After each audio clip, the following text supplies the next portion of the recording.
Welcome everyone. Um, this is the webinar organized by oikos, whose speaker will be Katherine Milligan, and the title, A Tangible Way to Improve Your Well-Being, Develop a Self-Inquiry Practice. So first of all, again, feel free to tell us your name, where you are from, and tell us which are your expectations for this webinar. I can see that some people are already doing that on the chat. We have already people from Copenhagen, Germany, oikos International Team, Boston. Stefan. Hi, Stefan, by the way. Good. So I'm Marcelo. I will be moderating this session. First of all, we will record the first part of this webinar, which is the inputs given by Katherine. And then we will stop the recording from the Q&A session. So you can feel free to share your thoughts. So Marcelo here, I'm part of oikos International Team, oikos International Management Team as a Leadership and Sustainability Fellow. So oikos, because some of us might not be part of the network. oikos is a student-led organization that aims to empower change agents. Its core mission is to foster curriculum change in higher education institutions. And this webinar is part of one of its program that is called LEAP program, so a leadership program of 9 months that includes inspirational talks as the one that we'll have in 5 minutes.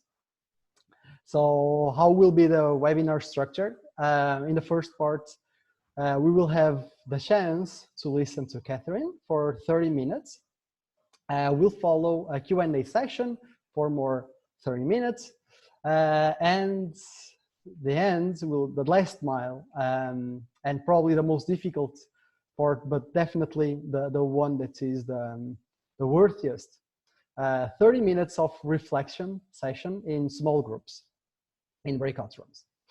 I take the opportunity to give you some updates about our community. I will share my screen here.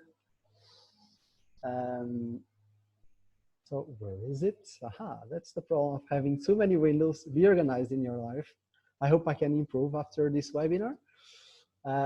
So you probably can see the slides. Just someone can move her head, saying if it's okay.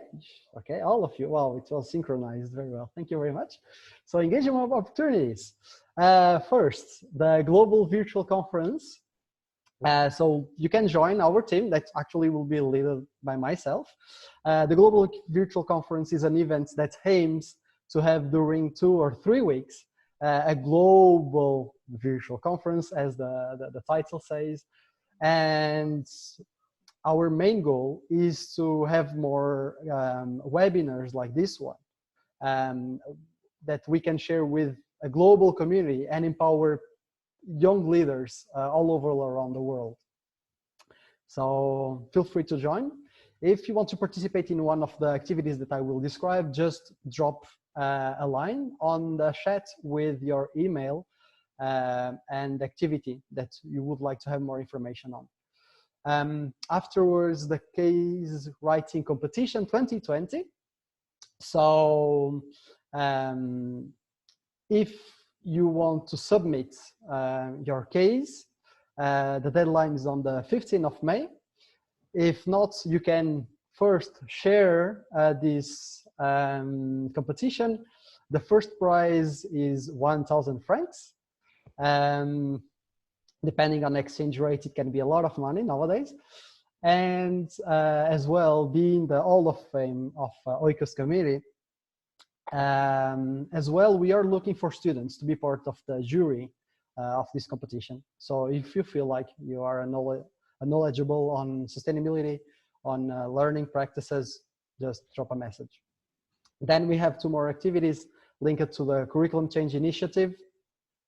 Either if you want to lobby your university to have sustainability integrated on your curriculum, or if you want to be part of the reflection team, send us a message as well. Or you can contact us directly on the email info@oikos-international.org. So that's it for the opportunities, and I will stop sharing my screen. So let's move again to the reason why we came here. Katherine, a flashback. The first time I met you, it was during the Future Lab in October 2019. The day, actually, I was being recruited to the position that I feel currently at Oikos.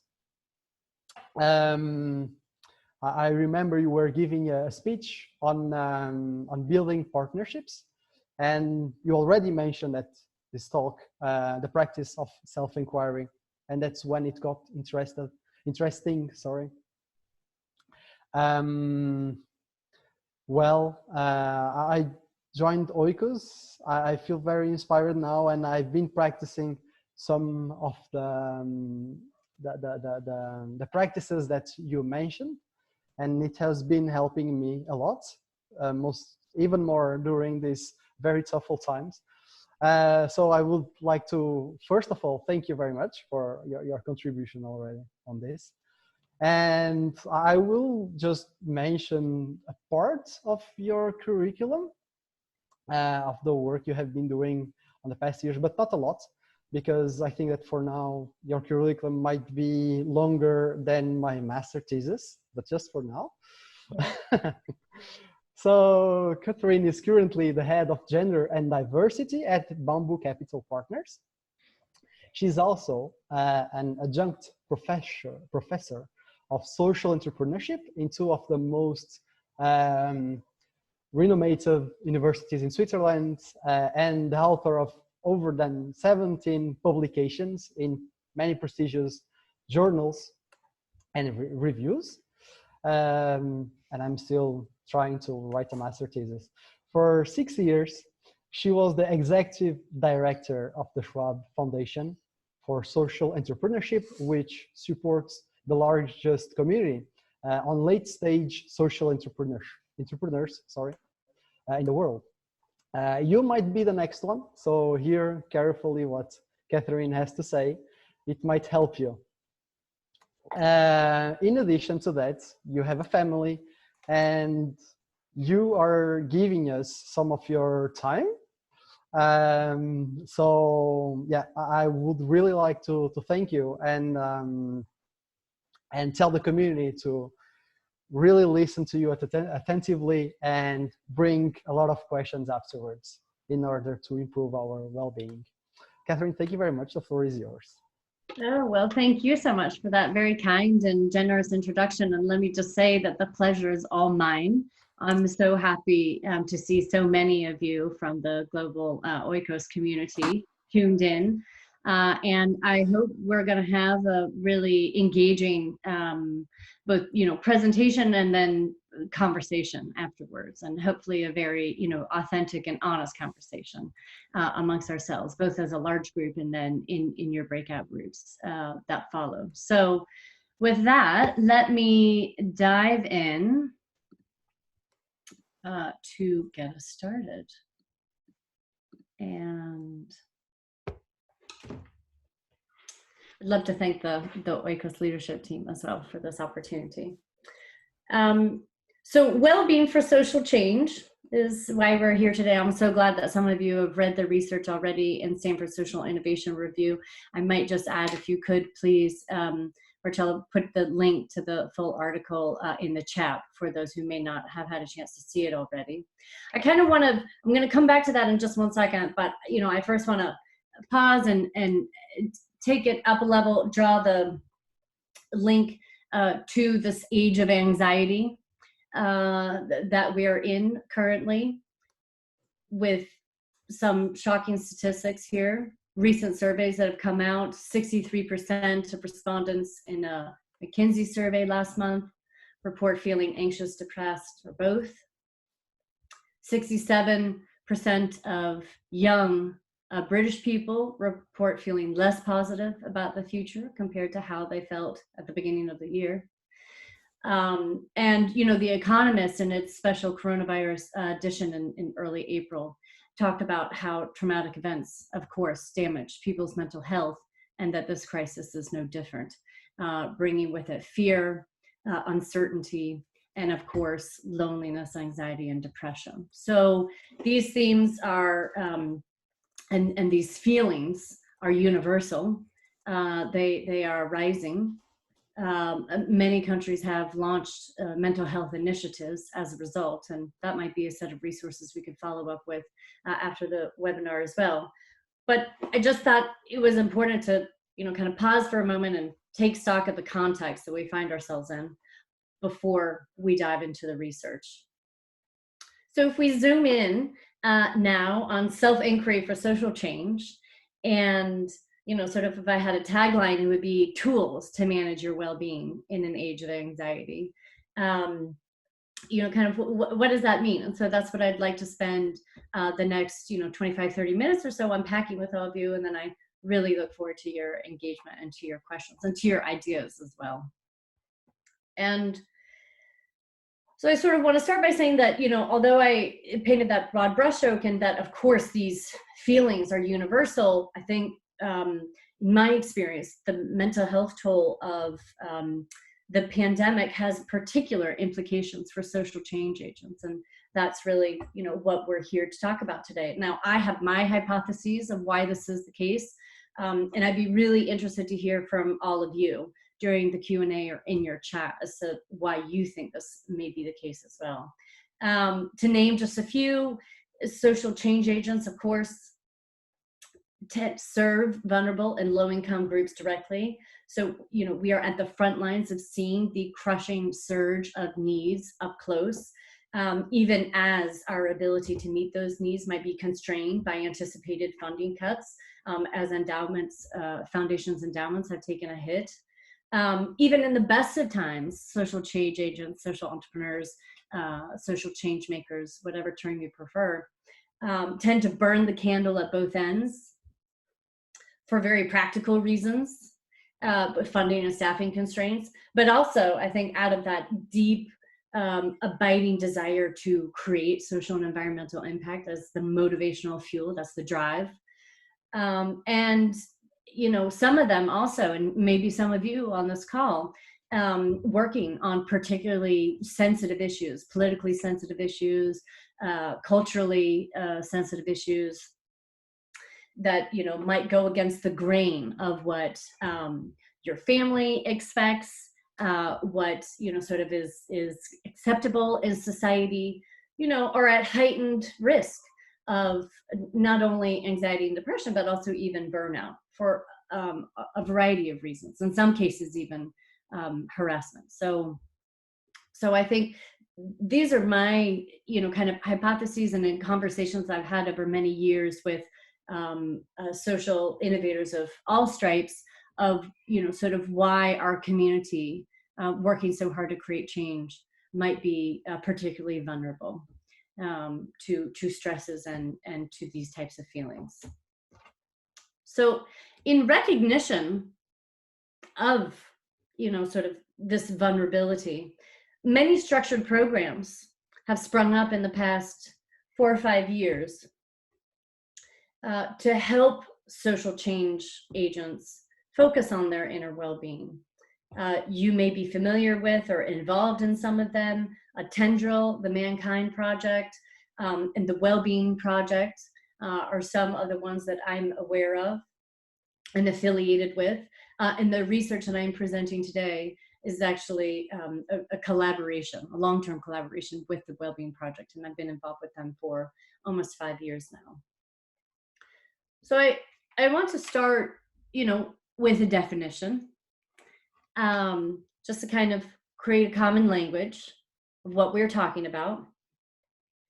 Now, self-inquiry is sometimes used interchangeably with inner work or personal development, sometimes even self-care. So, I think it's important to clarify what my co-author Jeff Walker and I mean by this term.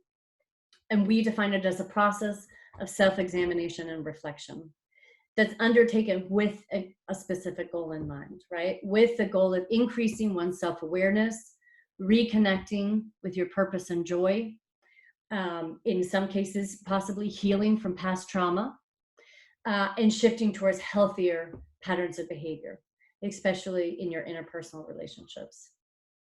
And I'm going to go, into some depth in our research findings. We conducted, 30 interviews with social entrepreneurs who have developed self-inquiry practices. Some who've had them for, a decade or more. Many others are coming to this much more recently. About this sort of the skills and the shifts that they have experienced as a result. Some of the useful skills that we heard pretty consistently in all of the interviews include a heightened capacity to engage in deep listening, greater empathy and compassion, a managed ego, and a systems perspective or system awareness sometimes. And I'll talk about that a little bit later, of how various issues, institutions, and individuals affect each other and are interlinked.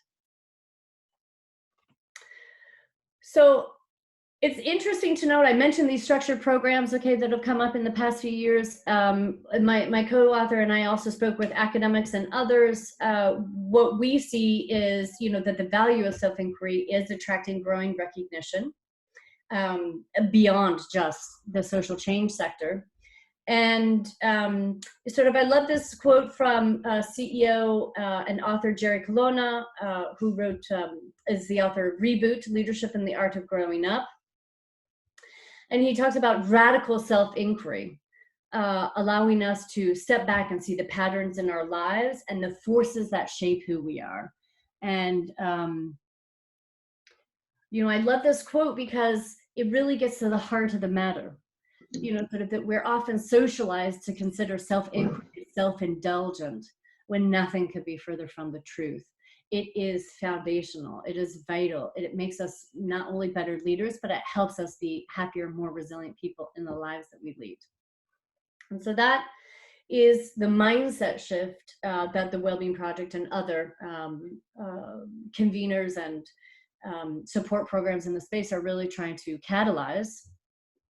And it was really with that spirit and intent in mind that we launched this research initiative, which, to be clear, was pre-COVID. So I just want to clarify that, though all the findings are, more relevant in my view now than they ever were.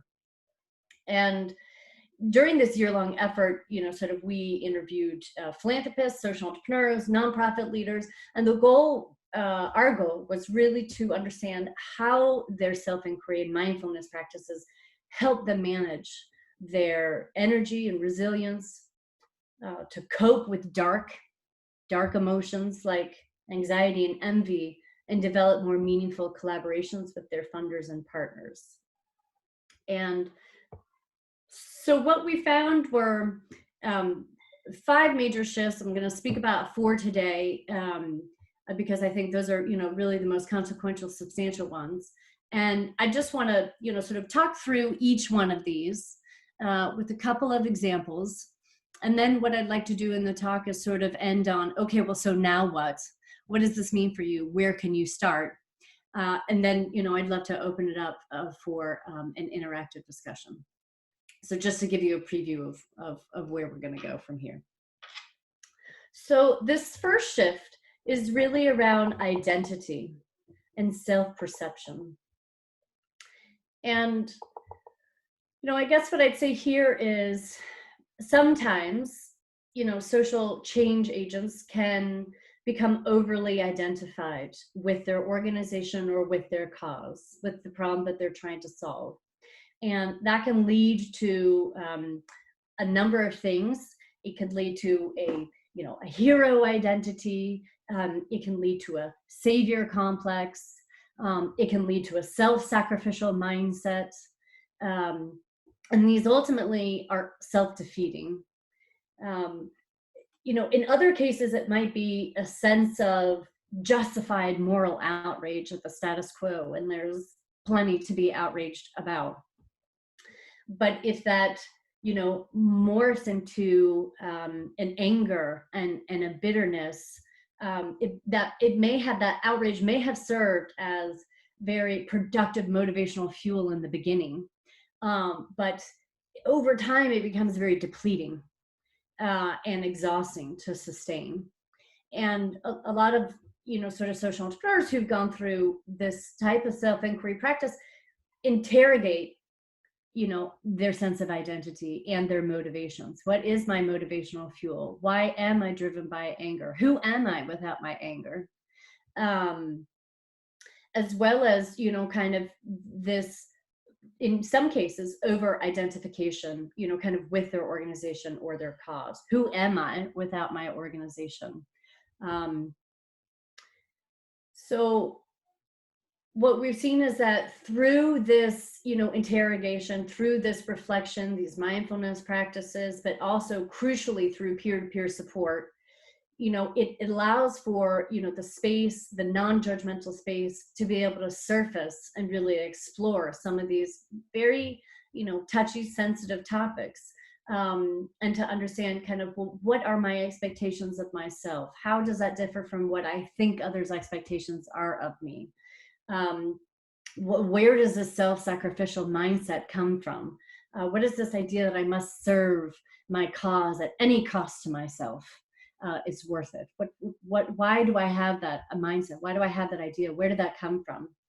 And through that, sort of process, both a reflective process on one's own, as well as I said, through peer support, more balanced, healthier sense of identity or self-perception tend to emerge. So there's a great, quote here from one of the leaders that we interviewed.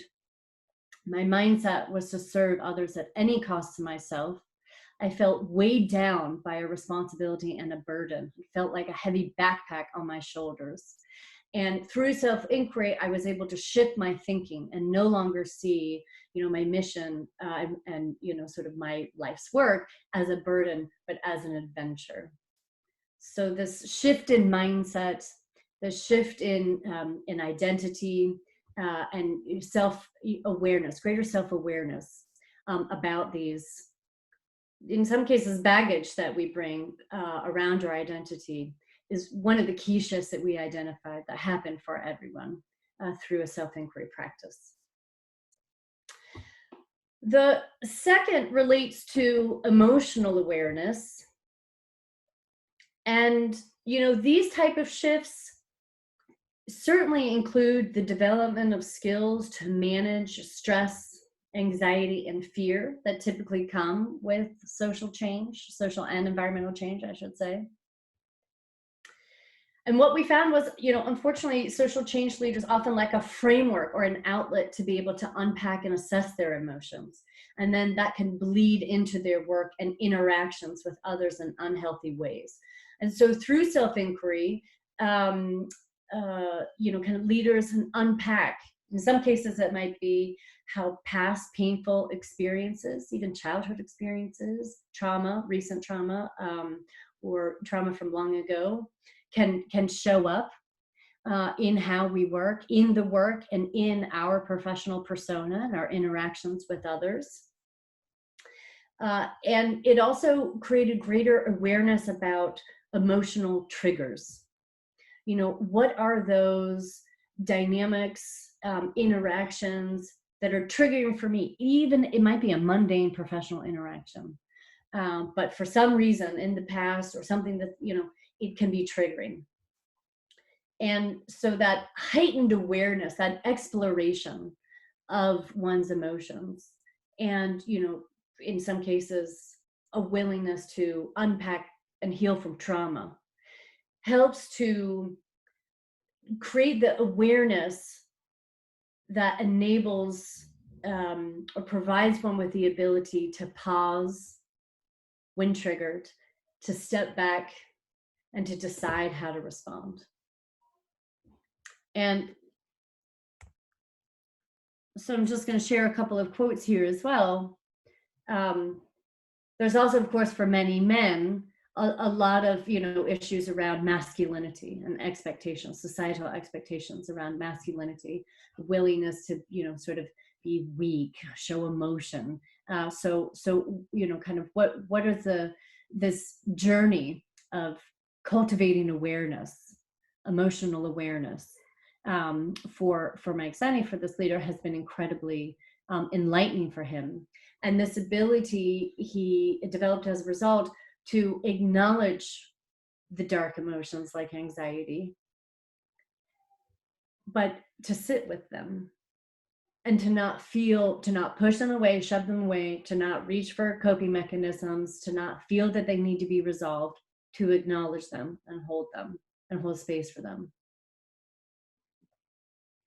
Some of the other emotions that the social change agents we talked about, and this I think would be interesting to explore in the Q&A session as well, include jealousy and envy, particularly of other, maybe change agents working in your same space or your same issue, or another organization, a competitor who received an award or a grant. So issues of scarcity and jealousy and envy are big ones, and they're not talked about often in this space, but these can be triggering for us. And so how do we cultivate awareness around those emotions? And one of the leaders that we interviewed sort of used this beautiful term. He recognizes it in himself. He was a competitive athlete. He's very competitive. And rather than having a self-focused reaction, he said, he tries to cultivate sympathetic joy. I'll just leave that phrase with you. It's a beautiful phrase, I think. Sympathetic joy for others and their achievements, rather than, sort of focusing on, why didn't I get that? Why didn't we win this award? Now, just be clear, developing awareness of your emotional triggers doesn't mean that you won't be triggered anymore. It's about recognizing the trigger and then exploring, well, what will you do with it? And there's a beautiful quote on this by Viktor Frankl, of course, the Holocaust survivor and the author of Man's Search for Meaning. And, stimulus, we could replace stimulus with trigger, right?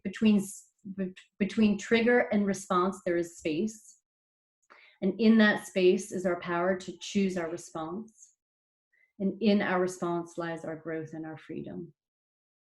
So here I'd love to pause for a moment, and I would love to encourage all of you to think about a time that you were triggered. Just let yourself have that exploration. Maybe it was earlier this week. Maybe it was in an email with a colleague. Maybe it was in a difficult conversation. Maybe it was outside of work and, with a family member. But just so reflect on, why that might be triggering for you. And, how is it that maybe past painful experiences are showing up in these present interactions? How is it that you might be able to make space in creating awareness about how those painful experiences are linked to how you're being triggered now, in a way that your response will serve you? Some of this protective armor that we build around ourselves and the, kind of the trigger response might not serve us anymore. So how is it that with that greater awareness, you can then pause, step back, and respond in a way that serves you? The third sort of set of shifts, if I can call them that, broadly is pertaining to organizational practices and culture. And social change agents, of course, don't act on their own. They manage teams. You interact with colleagues. You set the tone with your board members or your funders or your external partners.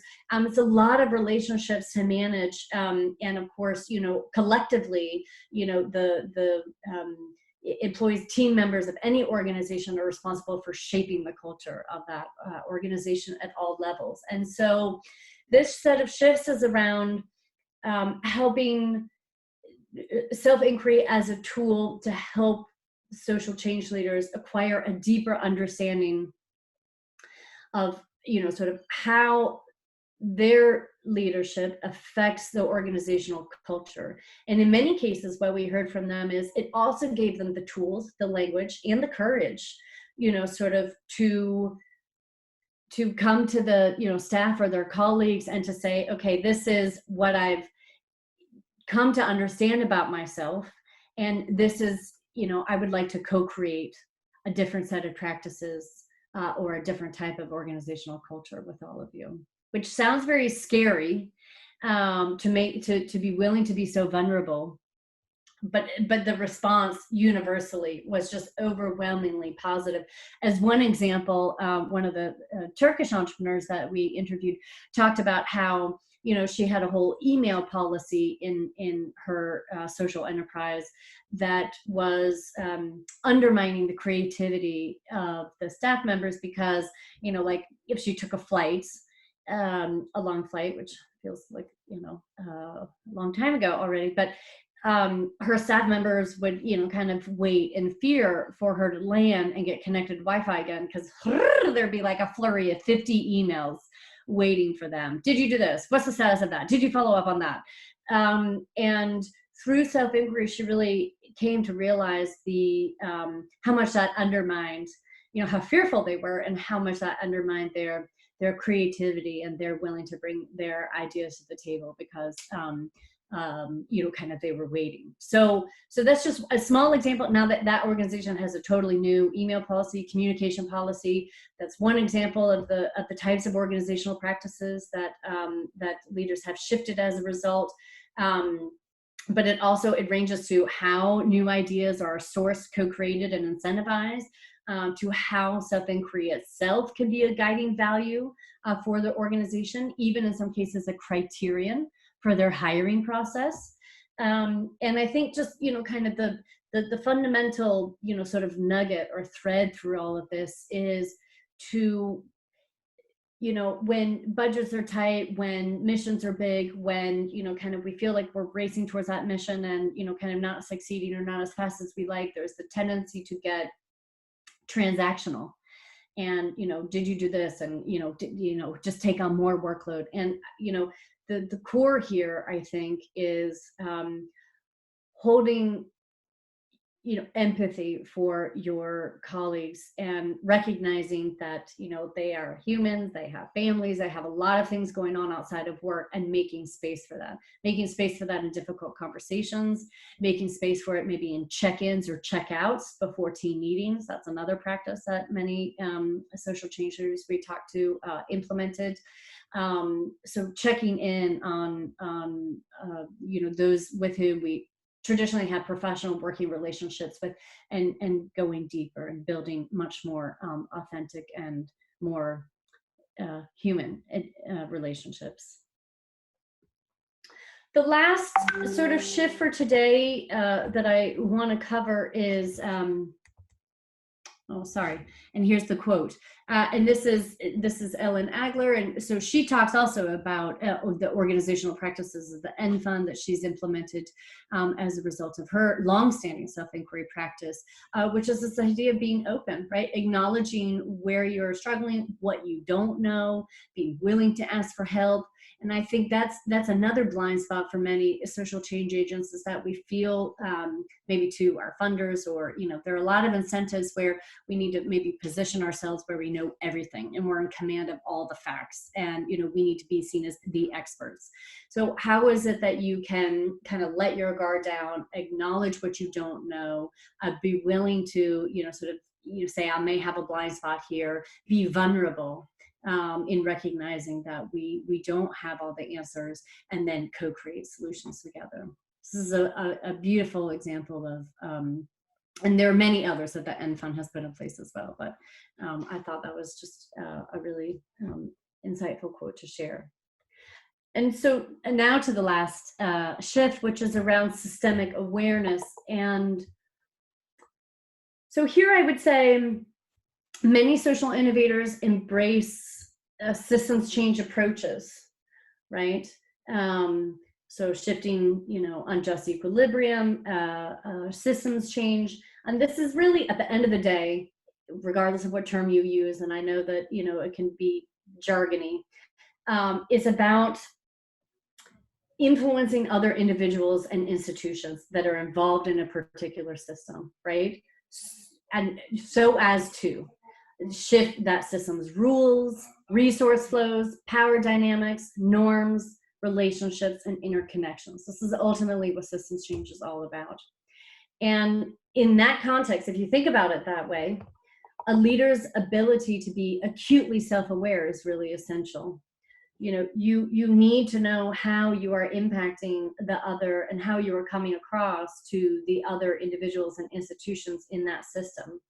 And so all of the traits that we identified that I, sort of showed at the beginning, associated with a managed ego, humility, empathy, active listening, these are critical traits for leaders who need to gain and maintain the trust of partners and allies who have, as you all know, because you're doing this work, widely varying interests, their own agendas, and their own perspectives of what the problem is and how the system needs to shift.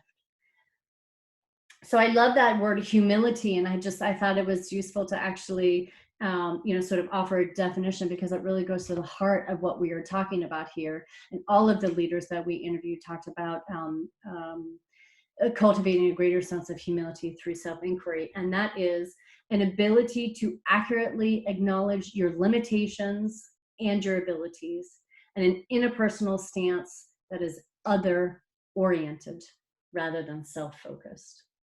So, humility. Here, the quote back to Jose, and I love it because I think it, is spot on.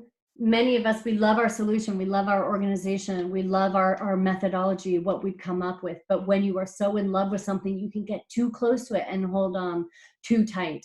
So through self-inquiry, if you can step back, you have the capacity to look at the whole system. For him, you said it's not as emotionally stressful. He's more aware of his ego, how he interacts with others, and what is required to shift that system to greater impact. So, okay, you're convinced, let's say. Where do you begin? And this is where we get very tangible and practical about the learnings, and the article itself offers kind of many links and suggestions of things to look into further. But I just want to conclude, okay, by offering a few reflections. Okay, the first is to start now, as like now today.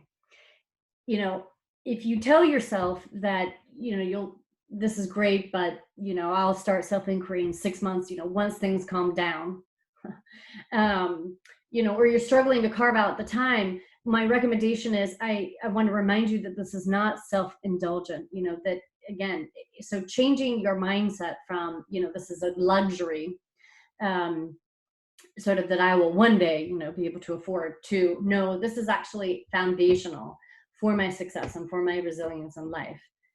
That it is the most important first step. So if there's nothing else I leave you with, it's that. My second recommendation is to start small. And so what could some of those baby steps be? So I would recommend a daily mindfulness practice, which is so useful on so many levels. Mostly it is about enhancing your capacity to stay in the present. If you have an inner monologue that kind of constantly focuses on the conversation you had 2 weeks ago, and why didn't you say this, and when your funder asked for that, why didn't you push back, and okay, or that is constantly projecting into the future and obsessing about the future and worried about the future, that's what a mindfulness practice is for. It might be meditation. Not everyone likes meditation. Headspace and Insight Timer are two very, I think, user-friendly resources for the uninitiated. But it could also be breathing exercises. And, 3 to 5 minutes of breathing exercises a day is what I'm talking about here. So this isn't a huge commitment. But I know many CEOs and founders who swear by breathing exercises in their sort of daily mindfulness practice. It could also be something like, spending some time each day observing sights and sounds outside of your window. I mean, so, you know, we have to cope with the circumstances that we have before us at the moment. So here are some suggestions of how you could start small. The third really is social support, social support, social support. That's your number one predictor of well-being. And I love this quote here: without the mirror of others, you can never see yourself more clearly. And every single entrepreneur and social change agent that we talk to uses peer support to some degree. Some of them through these structured programs, others of them much more informally. It might be like a monthly dinner or, you know, Zoom group. It might be 2 individuals that, you know, you're committed to going on this journey with, a journey of self-inquiry. But the key here is really to be, as a, you know, kind of peer group structure, be committed to developing a deeper sense of self-awareness, to holding up that mirror to each other, and to have authentic peer-to-peer conversations about how your practice is going, what you're learning about yourself. So, you know, this idea of being, having the courage to be vulnerable with others. It's scary, you know, take that mask off and unburden yourself, but the payoff is so immense. Of course, permission to prioritize sleep and exercise. Absolutely, you need to give yourself that permission. A coach or therapist. In some cases, it might be an executive coach who's really helping you think through the impact that your you know, words or actions are having on others. It might, in fact, be a therapist or an analyst in other cases, particularly if there is trauma or past painful experiences that you need to unpack and heal from. A professional is clearly needed and important in those cases. And new practices. Okay, so one example that we cite in the research is a personal user manual. Others might be these check-ins and checkouts, as I mentioned, before and after team meetings, creating safe spaces for candid feedback. But again, that commitment to developing more transparent, authentic work relationships on a personal level is really the key. So in conclusion, I mean, that's, you know, sort of what I wanted to get through in the presentation today. I, you know, just want to, I guess, reflect and say that there's no one size fits all approach. This is not a, you know, box that you have to tick all of these boxes. This isn't a checklist. This is a continuous process, right? A lifelong journey. And self-inquiry, if you commit to it for the long haul, you know, can help you become more successful, more resilient, more humble, who can really go the distance. After all, social change is a marathon and not a sprint, particularly in these incredibly challenging circumstances. And just to conclude with a quote from one of the leaders that we interviewed, which I personally find very inspiring: only by getting past our inner obstacles and behaviors can we act out of our best selves in the work we do in the world. So thank you so much, everyone, for joining, for your time, for your attention. And I'm really looking forward to engaging further with all of you.